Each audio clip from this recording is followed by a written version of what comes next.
સમાચારની શરૂઆતમાં વાત કરવી છે। વડોદરામાં મહંત સ્વામી મહારાજના 92માં જન્મદિવસની ભવ્ય ઉજવણી દરમિયાન એક ઐતિહાસિક ક્ષણ સર્જાઈ હતી। મહંત સ્વામી મહારાજ દ્વારા રચાયેલ સત્સંગ દીક્ષા ગ્રંથના સંસ્કૃત શ્લોકોના સામૂહિક ગઠન અને સામૂહિક પઠન દ્વારા એક ગિનીસ બુક ઓફ વર્લ્ડ રેકોર્ડમાં નવો રેકોર્ડ નોંધાયો। આ અનોખા આયોજનમાં 12,723 બાળકો એકસાથે સંસ્કૃત શ્લોકનું પઠન કરીને રેકોર્ડ સર્જ્યો। ખાસ વાત એ છે કે આ તમામ બાળકોએ સત્સંગ દીક્ષા ગ્રંથના કુલ 315 શ્લોક કંઠસ્થ કર્યા હતા। 13થી મહત્વનું છે કે 3 વર્ષથી લઈને 13 વર્ષની વયના બાળકોને આ શ્લોકો તૈયાર કરવા માટે 1 વર્ષનો સમય આપવામાં આવ્યો હતો।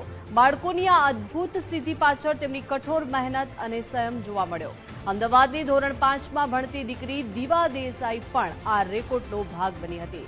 દીવાએ 1 વર્ષ સુધી મોબાઈલ ફોનથી દૂર રહી રોજના 4 કલાક શ્લોક અભ્યાસ કર્યો હતો। શ્લોકો યાદ કરવા માટે તેમણે તમામ રમતો અને મનોરંજનનો ત્યાગ કર્યો। દીવાની આ યાત્રામાં તેનો પરિવાર સતત તેના પડખે ઊભો રહ્યો।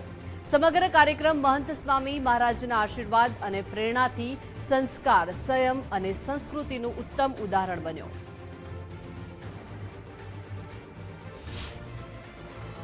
વડોદરામાં BAPS સંસ્થા દ્વારા મહંત સ્વામીનો 92મો જન્મદિવસ અને ત્યાં સત્સંગ દિશા નામનો જે ગ્રંથ છે તેનો એક Guinness book of world record જે છે નોંધવામાં આવ્યો છે। 12,000થી પણ વધારે બાળકો આમાં ભાગ લીધો હતો અને 315 સંસ્કૃતના શ્લોક જે છે કંઠસ્થ કર્યા હતા। તેમાં પાર્ટિસિપેટ થનાર અમદાવાદની એક દીકરી તેની સાથે સીધી વાત કરશું, કારણ કે તે પણ આ ગિનીસ બુક વર્લ્ડ રેકોર્ડ જે નોંધાયો છે તેની અંદર ભાગ લીધો છે અને તે પણ આમાં પોતે દાવેદારી મજબૂત કરી હતી। બેન, બેટા, આપનું નામ શું છે અને આ જે બુક ઓફ વર્લ્ડ રેકોર્ડ નોંધાયો છે કેટલી ખુશી, કેટલી આનંદ આ વખતે?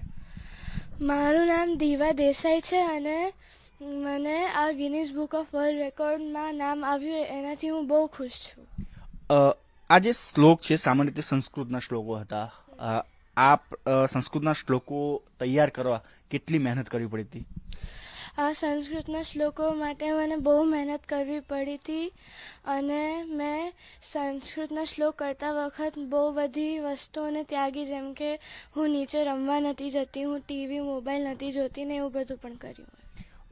તું હાલ 5મા ધોરણમાં અભ્યાસ કરી રહી છે, તારા સબ્જેક્ટમાં પણ સંસ્કૃત શ્લોક, સંસ્કૃતની બુક્સ તો આવે છે, પરંતુ હિન્દી ભાષા કરતાં થોડી ડિફિકલ્ટ હોય છે, તો એના માટે કોઈ ખાસ તૈયારી સંસ્કૃત માટે? હું એમના ઓડિયો સાંભળતી હતી અને વારંવાર રિપીટ કરવાથી મને આવડી ગયા। કેટલી ખુશી થઈ છે કે કારણ કે હવે પાર્ટિસિપેટ થઈ ગિનીસ બુક વર્લ્ડ રેકોર્ડમાં 2 નોંધાયા છે રેકોર્ડ। 12,000 બાળકોમાં એક તું અમદાવાદની પણ દીકરી સામેલ હતી। હું બહુ ખુશ છું અને મને બાપાનો રાજીપો પણ મળ્યો છે અને મારો પરિવાર પણ બહુ ખુશ છે।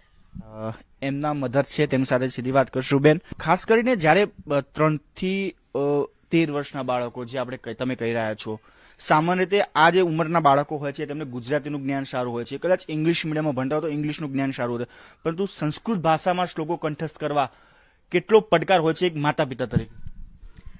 એકચ્યુઅલી સંસ્કૃત ભાષામાં શ્લોકો કંઠસ્થ કરવા એ બાળકોને પહેલા તો કન્વિન્સ કરવા એ પણ એક મોટું ટાસ્ક હોય છે અને બાળકો માટે સંસ્કૃત તદ્દન નવી ભાષા હોય છે, કારણ કે એ લોકો ઇંગ્લિશ મીડિયમમાં જનરલી ભણતા હોય અથવા તો ગુજરાતી મીડિયમમાં હોય, પણ બંને ભાષા તરીકે સંસ્કૃત એ લોકોને 6 કે 7 સ્ટાન્ડર્ડથી આવતું હોય છે।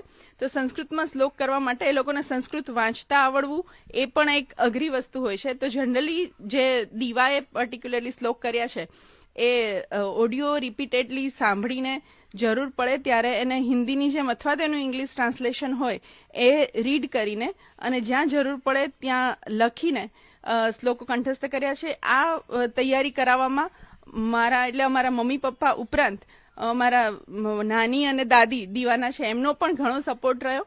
એમની સાથે એમના જે બાલિકા કાર્યકરો છે એમનો પણ ઘણું બધું મોટિવેશન અને સમયાંતરે એ લોકોને વિવિધ ગિફ્ટો આપે અને એવી રીતે એમને મોટિવેટ કરી અને બધાને 315 શ્લોક પૂર્ણ થાય ત્યાં સુધી એના માટે ઘણું બધું એમણે પ્રોત્સાહન આપ્યું। અને ખાસ કરીને મહંત સ્વામી મહારાજે જ્યારે બાળકો છે એ એવું થતું હતું કે ના હવે અહીંયા સુધી નહીં પહોંચાય, ત્યારે સમયાંતરે બાળકોને પત્ર દ્વારા તમામ બાળ પ્રવૃત્તિના કાર્યકરો અને બાળકોને સંબોધીને પત્ર લખી અને બધાને અત્યંત પ્રોત્સાહન પૂરું પાડ્યું અને ખાસ એમના આશીર્વાદથી અને એમની પ્રેરણાથી બધાએ મેઇન બાપાને રાજી કરવા માટે આ શ્લોકનો મુખપાઠ કર્યો અને એકચ્યુઅલી અંતરનો રાજીપો છે એ પ્રાપ્ત કરી શક્યા.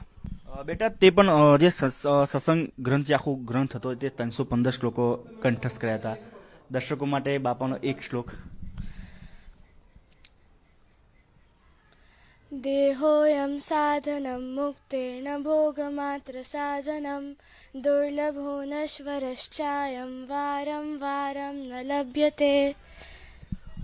બિલકુલ સત્સંગ દીક્ષા જે આખો ગ્રંથ BAPS ના જે મહંત છે તેમના માટે લખવામાં આવ્યો તો 315 જેટલા શ્લોકો અંદર ને સંસ્કૃત ભાષાના, એટલે કે 3 વર્ષથી લઈને 13 વર્ષ સુધીના બાળકો માટે આ શ્લોકો કંઠસ્થ કરવા ખૂબ મોટી ચુનૌતી, પરંતુ આ બાળકોએ બાપા માટે આ શ્લોક કંઠસ્થ કર્યા અને કંઠસ્થ કર્યા બાદ ગિનિસ વર્લ્ડ રેકોર્ડમાં નામ નોંધાવ્યું છે. કેમેરામેન સંદીપ સાથે રાહુલ ત્રિવેદી, ગુજરાત ફર્સ્ટ, અમદાવાદ.